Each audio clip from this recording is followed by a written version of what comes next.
एक थी मानो बल जो किसी की चहीती लाडली ना थी। इसने शहर के एक कबाड़ खाने में आंख खोली और फिर अपनी माँ और दूसरे बहन भाइयों के साथ मुख्तलिफ जगहों की तब्दीली के बाद एक कसाब की दुकान के पास रहने लगी। वो जरा बड़ी हुई तो एक दिन इसकी बहन रानो बली को एक बहुत प्यारी सी बच्ची एक बड़ी सी गाड़ी में बैठा कर ले गई और इसका भाई खूनखार कुत्ते के हाथों दुनिया से रुखसत हो गया। वो जरा बड़ी हुई तो इसकी माँ उसे छोड़कर चली गई। मानो बली कई बार अपनी माँ के पास गई कि शायद इसे पहचान ले, लेकिन वो इसे हमेशा अजनबी बनकर मलती और मार पीट कर भगा देती। मानो बली ने भी आहिस्ता आहिस्ता अपनी माँ को भुला दिया और यूं ही गलियों में आवारा फिरने लगी। एक दिन अचानक इसने अपनी बहन रानो बली को देखा जो एक बहुत बड़े से लान में घास पर बैठी दूध पी रही थी। मानो बली फौरन आगे बढ़ी और इसे पुकारा, लेकिन इसने भी बहन को पहचानने से इनकार कर दिया और इसे अपने घर से निकाल दिया। मानो बली का दिल टूट गया। वो बाहर निकली तो एक शरीर बच्चे ने निशाना लेकर एक पत्थर उसे दे मारा। पत्थर उसकी टांग पर लगा और वो लंगड़ा कर गिर पड़ी। बच्चे के साथ ही इसके इस सुनहरी कारनामे पर कहकहे लगाने लगे।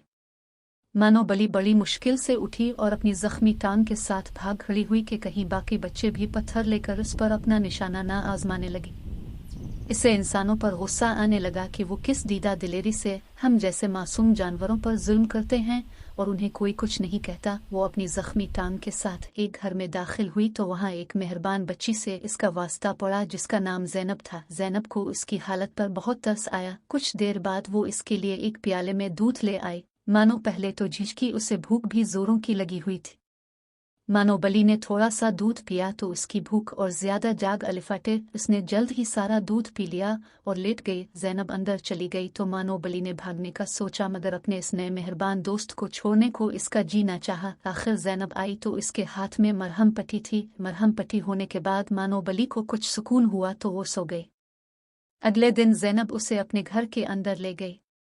इसके वालिदैन भी मानो बली को मेहरबान और अच्छे मालूम हुए, चुनांचे जल्द ही वो इस घर में घर के एक फर्द की तरह रहने लगी। मानो बली का दिल वहां लग गया। इन सब की मेहरबानियों का सिला इसने ये दिया कि इस घर में से तमाम चूहों को घर छोड़ने पर मजबूर कर दिया। लाल बेग और दूसरे कीड़े मकोड़े भी इसने खत्म कर डाले। जब से वो इस घर में आई थी चूहों की जान पर बनी हुई थी। उनका कोई हरबा कामयाब ना होता। मानो बली झट उन्हें पकड़ती और खा जाती। अच्छा के ना आराम और सबकी तवज्जो मिलने लगी तो मानो बली आहिस्ता आहिस्ता काम चूर होने लगी। खा पी कर वो सारा दिन और रात सोती रहती। अक्सर चोरी छुपे दूध भी पी लेती। कभी दूसरी चीजें भी चुपके से हड़प कर जाती। ज्यादा खाने की वजह से मानो बली बहुत मोटी हो गई। चलना फिरना इसके लिए दूभर हो गया।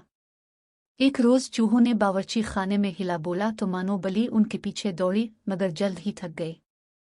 चूहे भी मानो बली की कमजोरी जान गए थे। वो हर रोज आदेर अलिफादेर फिरते और मानो बली उन्हें पकड़ न पाती क्योंकि वो बहुत मोटी हो गई थी। दौड़ने से इसका सांस फूल जाता और वो थक जाती। एक दिन उसने घर वालों को कहते सुना कि मानो बली को वापस छोड़ देना चाहिए क्योंकि ये किसी काम की नहीं रही।